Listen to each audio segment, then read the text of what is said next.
Wasting the tax on Irish neutrality, I suppose you'd say, by the government itself, and allowing it to happen, I suppose, too, in a way, in one case. I would talk about three instances here, so bear with me now for a few minutes. But long story short, I suppose we'll start with the EU battle group. I've talked about it in my live stream, I talked about it many times before, talked about it even before it happened. So we all know the Irish government hate sovereignty, they hate Ireland, they hate everything to do with this country. They wanted to become an EU based. They want an EU superstate. We all know it. The European Union wants it too. The European Union is just high on power at the moment. They want to control everything. We see it. We see all the legislation they pass through the houses. Like in the country is from the European Union. 70% of it. So I don't know what about sovereignty, because 70% of it coming from a foreign country. It's nearly like Westminster all over again. Basically, what was passed in Westminster, there was no government in Ireland, was passed in Westminster. Basically, we're giving up Westminster for the process at this point, to be totally honest. In my opinion, my humble opinion, but that's what's happened. We should be able to control our own legislation here instead of being told to do what to do by another country. And it's not right. But long story short, this EU battle group, it's basically just the European army. It's the modern version, the beginning version of the European army. So there's 172 members of the Irish Defence Forces, and now to be totally honest, we shouldn't be a part of it, because the thing about this EU battle group, and the word is battle group too. It's kind of a quick response force if something happens, in a way, and we shouldn't have anything to do with it. To be told, it's up to the rest of NATO to sort that out if they want to do it, but it's not up to Ireland to do it. Especially as a neutral country, you have to remember military neutral. Doesn't want and the Irish people don't want anything to do with any conflict or any war. We went through enough in our history. We don't want to be fighting a senseless war, wherever it may be. As I say, we have a proud tradition of peacekeeping, trying to promote peace in the world, etc., etc. We shouldn't be involved in the battle group. Except as that, we shouldn't be putting our men and women of the defence forces too in harm's way. Going and joining a battle group if war does happen, because it could bring us in, to be totally honest too, in that case. But we see what happens. But long story short, shouldn't be in it. And I think the majority of people would agree, because they tried to get so many members of the defence force and a lot of them wouldn't join it. Not only that, the money is bad. They wouldn't pay them properly to even go into it, to be totally honest. So they only got 172. There's more from every other country in the European Union. Then the next thing is, we probably have seen it if you look at the ditch on Twitter. They do great work, to be told, on the ditch. Or may I say what some of the TDs would say, the fucking ditch.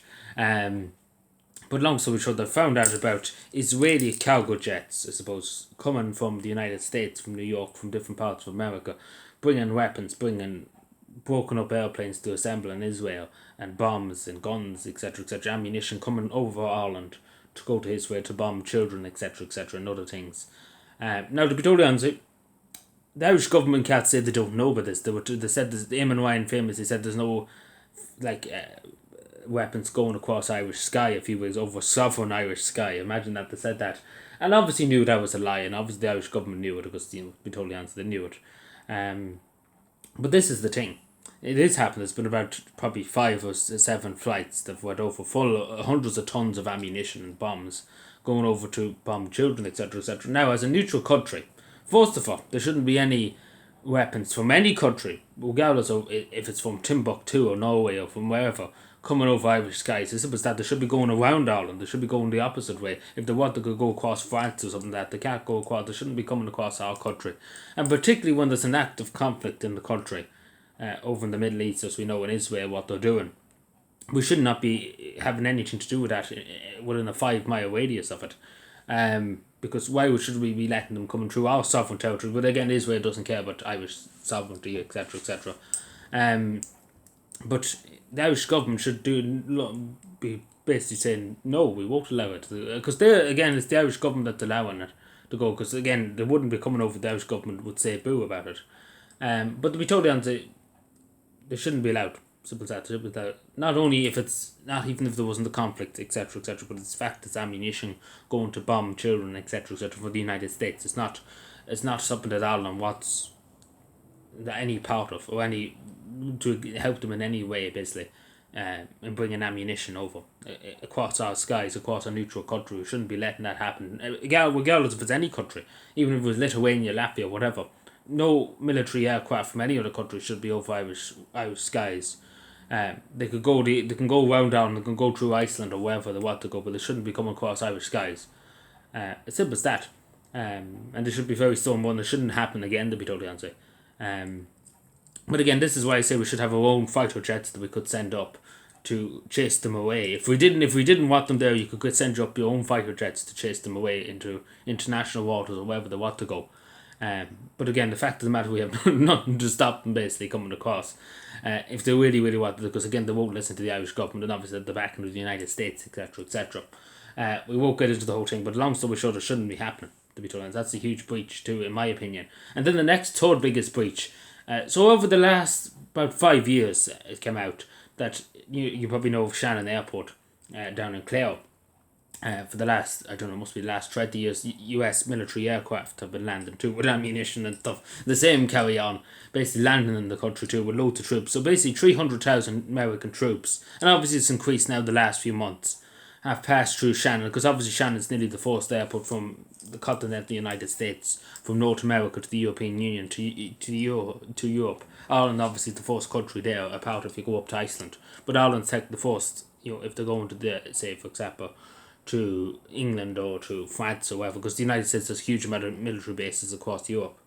And obviously have an agreement somewhere with the government here to allow military aircraft to refuel at Shannon or to let off the troops, etc., etc., for a resting period or whatever.